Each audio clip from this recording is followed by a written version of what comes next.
news of this hour on VTV News. National security protections requires innovation.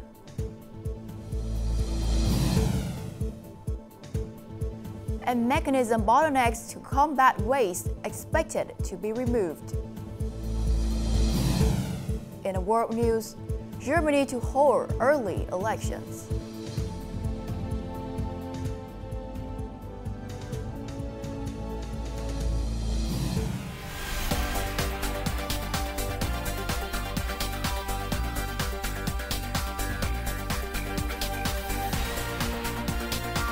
Broadcasting from Hanoi, the capital of Vietnam. VTV News starts right now. Good morning. It's now 8 a.m. local time in Hanoi, and you're watching VTV News. I'm Phie with the latest updates. Now, Party General Secretary Tô Lâm on Tuesday morning attended the Central Public Security Party Committee conference to review the results of tasks set for 2024 and discuss directions and workflow for 2025. Also in attendance were State President Lương Cường and Prime Minister Phạm Minh Chính. General Lương Tam Quang, Minister of Public Security, chaired the conference. In 2024, the Central Public Security Party Committee led the successful implementation of its advisory functions, achieving many important outcomes. National security was maintained. Crime rates were sustainably reduced, surpassing many of the targets set by the National Assembly. At the conference, Party General Secretary Tô Lâm, State President Lương Cường, and Prime Minister Phạm Minh Chính praised the exemplary spirit, leadership, and achievements of the Central Public Security Party Committee and the Ministry of Public Security in 2024.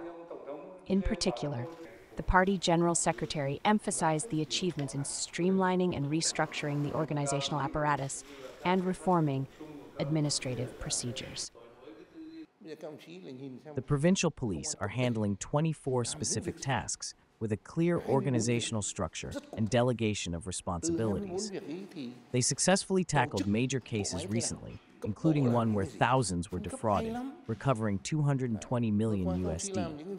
If thoroughly addressed, this could reach billions. Thanks to administrative reforms, people no longer need to visit district or provincial offices. They can now complete tasks online from home. For 2025 and beyond, the party chief urged the People's Police Force to lead by example in implementing party policies, including digital transformation, fighting waste and pollution, and streamlining the organizational structure. The force is expected to make greater contributions alongside the nation in this new era of growth. We must innovate our approach to national security, turning risks into opportunities and challenges into growth. Strengthening defense and increasing Vietnam's regional and global stability contributions are essential. In maintaining security and order, we should foster development, boost investment, and create favorable conditions for business, contributing to the country's progress and improving people's lives. These goals are achievable. The Party General Secretary emphasized ensuring national security and social order, with a key focus in 2025 on safeguarding party congresses at all levels ahead of the 14th National Party Congress. The party chief also stressed the thorough organization of party congresses within the People's Police Force and preparations for the 8th Central Public Security Party Congress.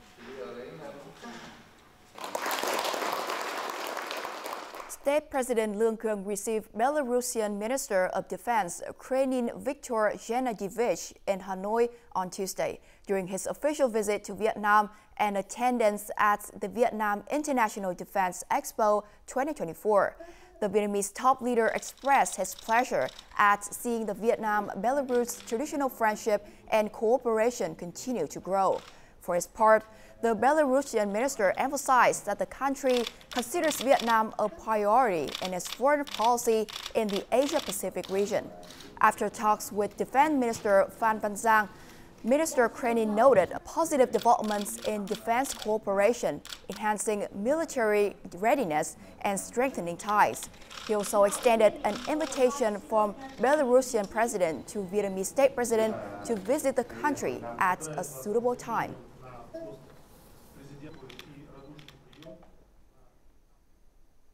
Prime Minister Phạm Minh Chính on Tuesday in Hanoi chaired the fourth meeting on streamlining the political apparatus, urging appropriate policies for contract employees. Specifically, the Prime Minister called for a better policy adapted to the country's economic situations, while ensuring fair treatment for public and private sector employees. The goal is twofold: to attract skilled, suitable workers to the public sector and ensure civil service status is no longer a top priority. In other words, workers must be given favorable conditions to freely choose to work for the state or the private sector. In addition, the meeting discussed in detail the merger of some ministries and changes in powers of some state-owned groups and enterprises. Prime Minister Phạm Minh Chính has issued an official dispatch to strengthen interest rate and credit management solutions. He urged the State Bank to enhance management of interest rates, exchange rates, and credit growth. This includes lowering lending interest rates and monitoring commercial banks' mobilization interest rates. Credit institutions should undergo more thorough inspections, with stricter actions taken against violation, especially concerning interest rates announcements and unfair competition. Deputy Prime Minister Hồ Đức Phước has been assigned to oversee the implementation of this official dispatch. By the end of November, the entire country has disbursed over $16 billion, achieving more than 60% of the target set by the Prime Minister. Localities are accelerating public investment disbursement to avoid delays, cost overruns, and waste. With the strong direction of the government and efforts from localities, this work is yielding positive results. This road is expected to be put into operation in about a week. Thanks to increased inspections and supervision by local authorities and the contractor's effort, many similar projects are being completed ahead of schedule. This year, we were allocated approximately $11 million in public investment funds. So far, we have achieved about 95% of the target. The procedures have been streamlined and carried out in a coordinated manner, with weekly planning, so the relevant authorities are coordinating the disbursement process well. At the Choduk Kantho Soktrang Expressway project, passing through An Giang province, many machines and hundreds of workers have been mobilized to accelerate construction. With effective solutions in place, the goal is to complete 33 bridges and install 42 culverts by the end of the year, December 31st, 2024.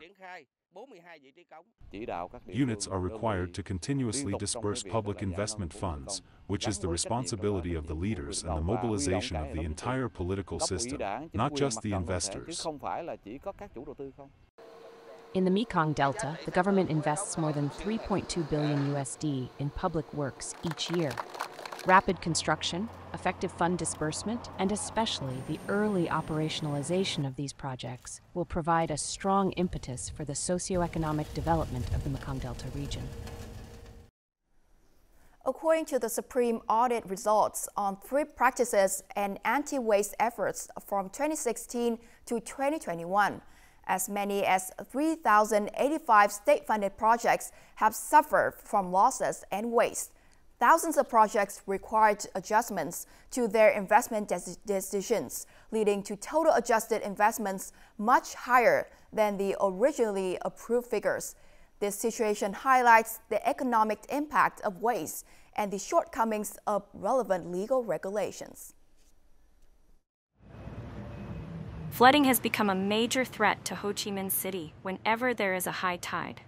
Therefore, 8 years ago, a project to combat flooding at 6 river estuaries was launched using the land for infrastructure method at a cost of nearly $400 million.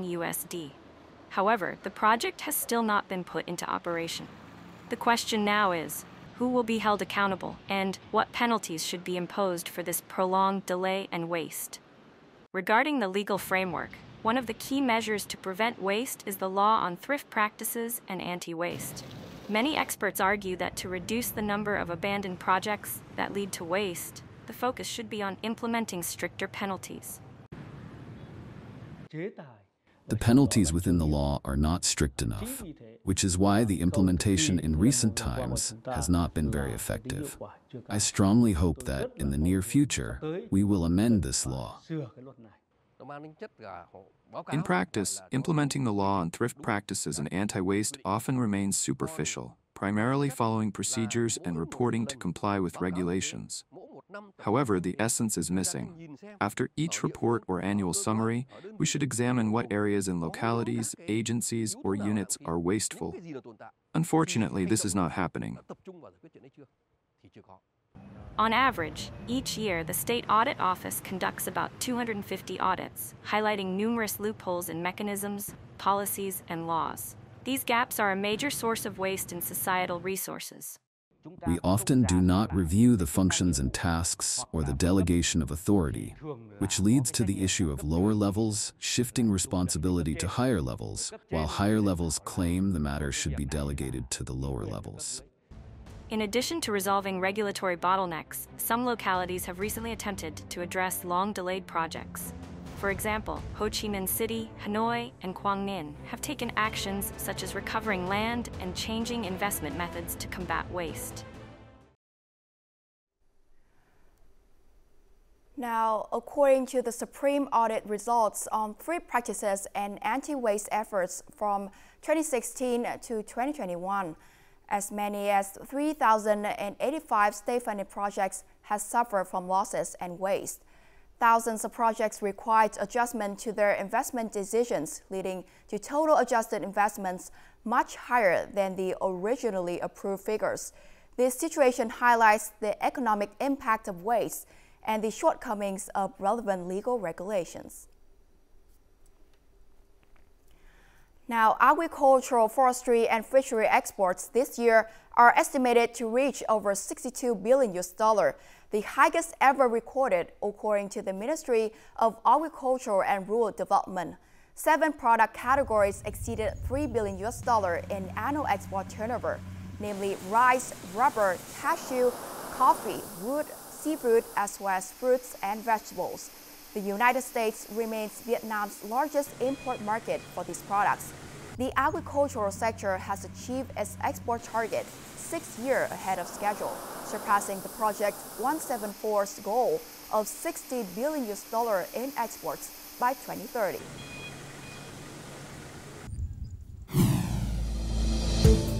Coming up next, Vietnam's first in-depth 5G event takes place in Ho Chi Minh City. And Catholic community busy preparing for Christmas.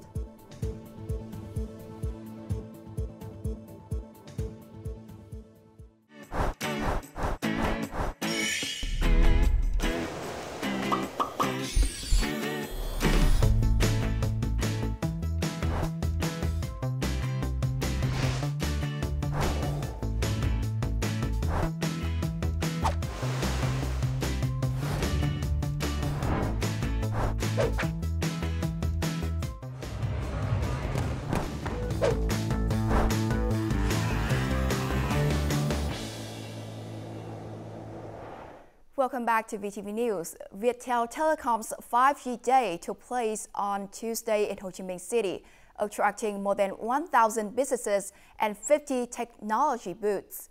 Major technology enterprises worldwide displayed the latest 5G, AI, cloud, and IoT solutions and products. Viettel introduced 8 main products groups, including solutions and 5G infrastructure for businesses and society, and 5G groups for individuals and households. Viettel has launched the latest 5G network in Vietnam with about 4 million customers. This has helped Vietnam to go up by 8 places to 43rd in the world internet rankings.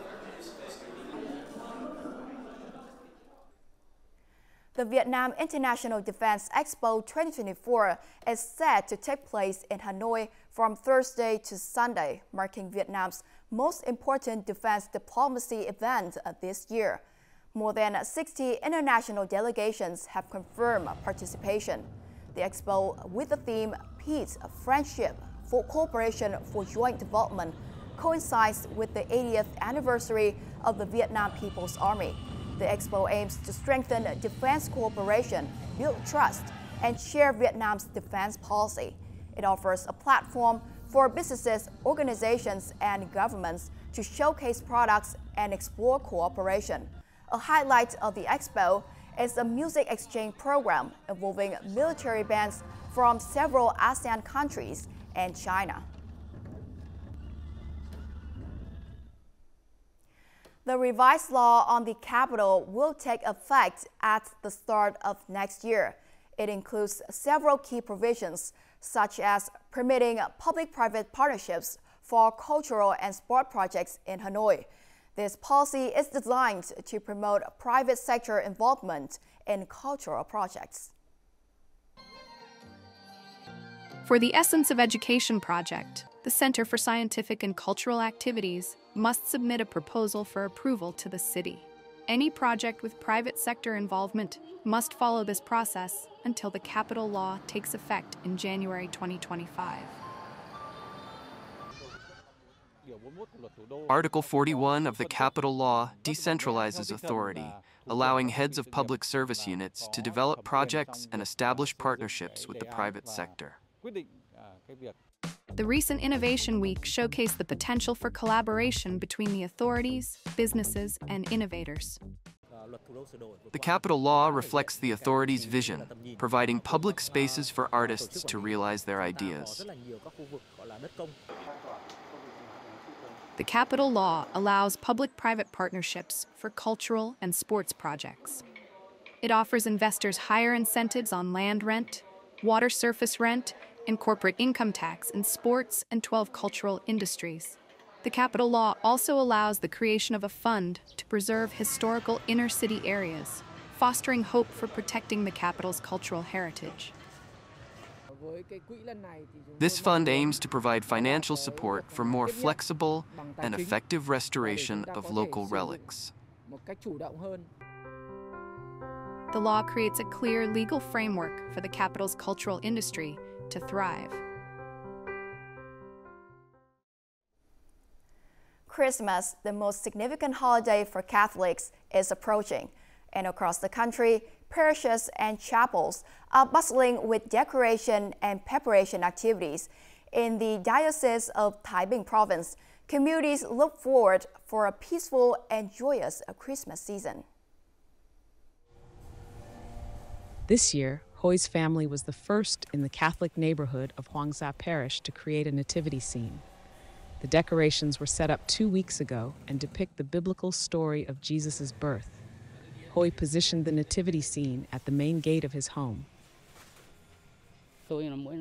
Each year, I create a unique nativity scene. I pray for a peaceful soul to craft a nativity scene that truly welcomes God. I also look forward to a new year filled with the peace and blessings that God brings.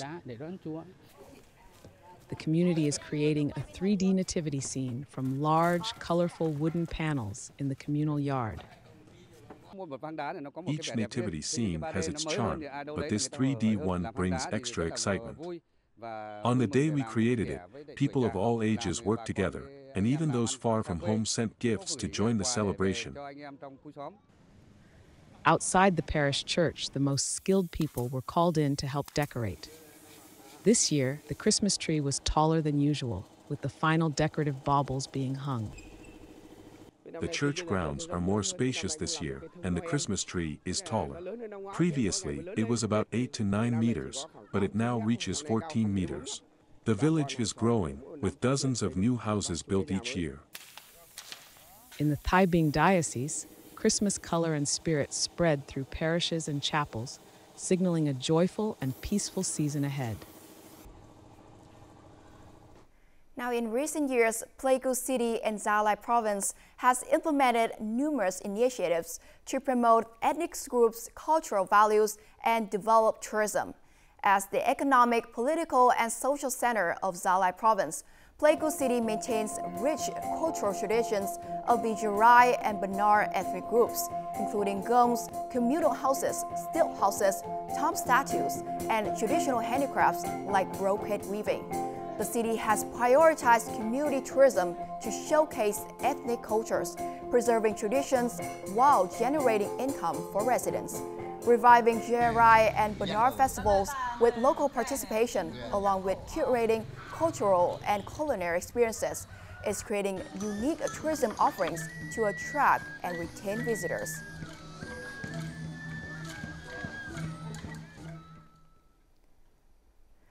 Digital transformation and smart tourism development are key priorities for the tourism industry.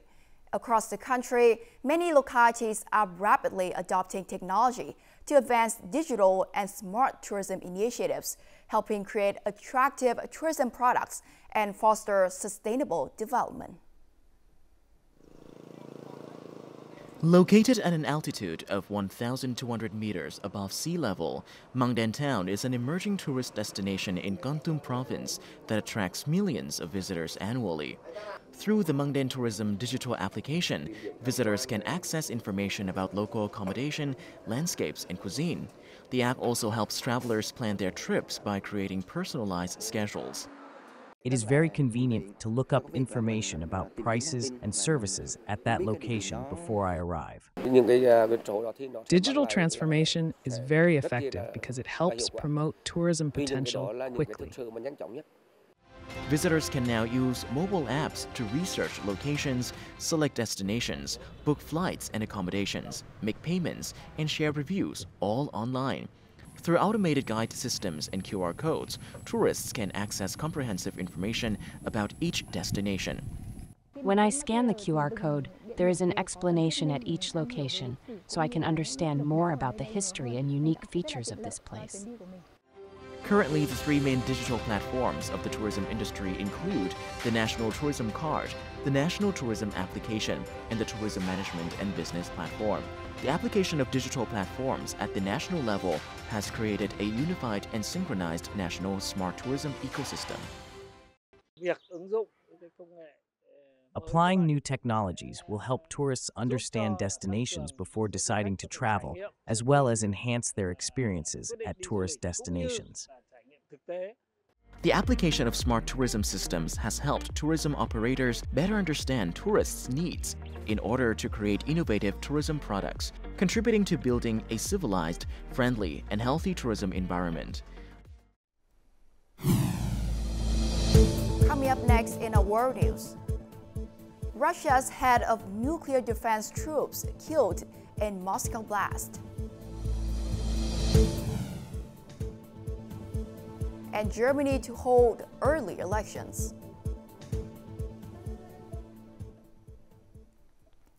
A top Russian general in charge of radiation, chemical, and biological protection forces has been killed in an explosion in Moscow.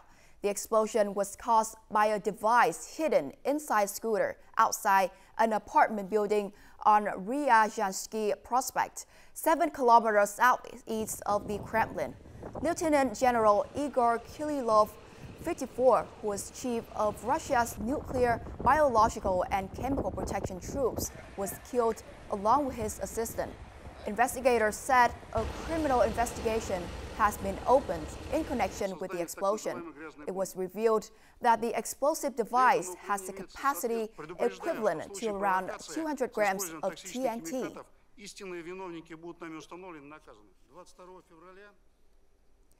Germany will hold snap elections in February next year.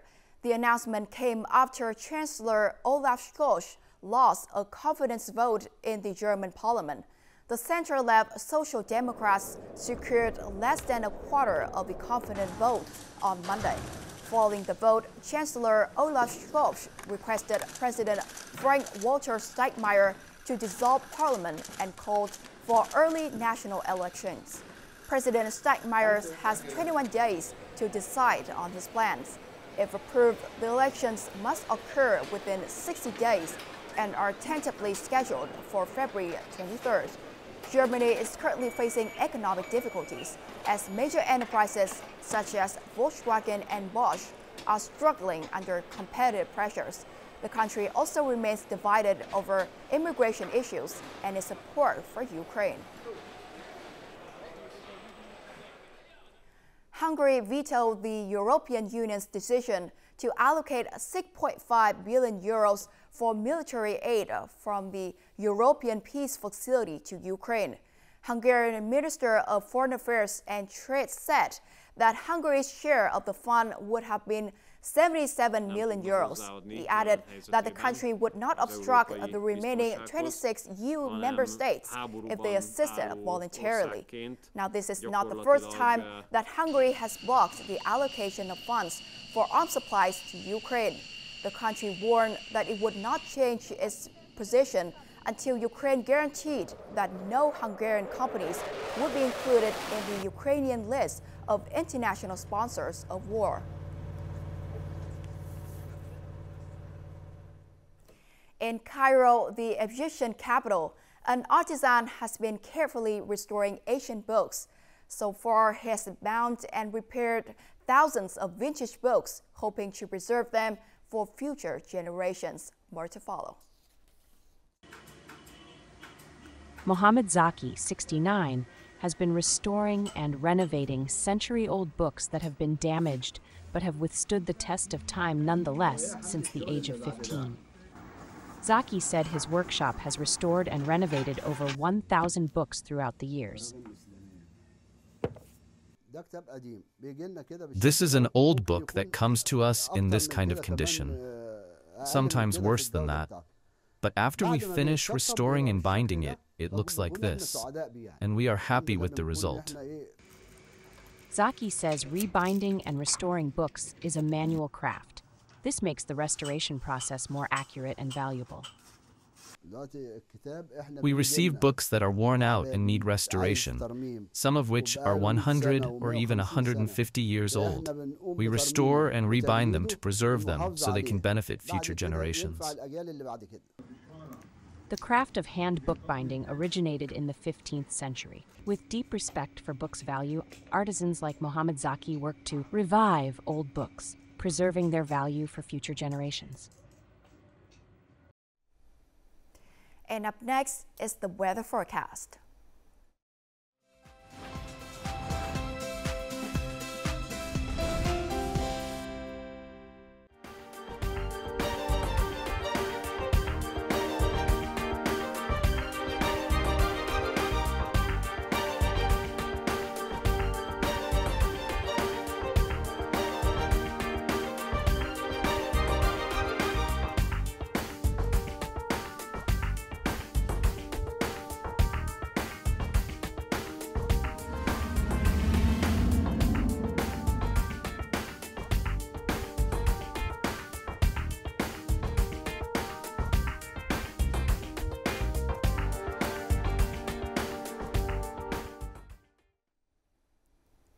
And that's the end of VTV News. To rewatch our program, you can download VTVgo from App Store or Google Play, or visit our YouTube channel at VTV4Go. Thank you for watching, and we'll see you again at 3 p.m. local time.